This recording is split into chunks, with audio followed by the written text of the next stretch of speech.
দেখো বন্ধুরা বাড়ি যাচ্ছে, গিরি বাড়ি যাচ্ছে। গিরিকে কেমন কি লাগলো একটু বলো, রিভিউ দিয়ে দাও একটু। আমার তো এর জন্য আমি মানে অনেক আশায় বসেছিলাম কবে একটু একে দেখতে পাবো।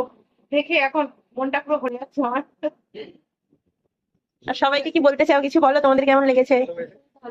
ভিডিওতে যেরকম লাগবে তার থেকে আরো সুন্দর লাগে। আর কিছু বলতে চাও বলো। মানে এত সুন্দর মুখ মোবাইলে, এটা তোমার জন্যই সম্ভব হয়েছে। না আমি কিছুই না, আমি তো শুধু মানে একটা মাধ্যম, ও তোমার কাছে যাবার ছিল, ওটাই মেন কথা। মানে সবাইকে যে সবাই যদি নেয় তাহলে সেটা একটু। যখন থেকে নেবে তখনই তোমার ভিডিও ইউটিউবে আসতে পারে। আচ্ছা আচ্ছা। তারপরে তোমার থেকে আমি তখন গিরিশোনা বাড়ি যাচ্ছে, গিরিশোনাকে অনেকে পছন্দ করেছে, অনেকে আমাকে কালকে থেকে গিরিশ ব্যবহার কেমন কি লেগেছে বলে দাও সবাইকে। ব্যবহার খুব ভালো, তাহলে তো আমি মেয়ের মতো। মেয়ের মতো, তুমি সত্যি মেয়ের মতো। আমার বড় ছেলে হয়েছে এর থেকে বড়। আচ্ছা আচ্ছা। তোমার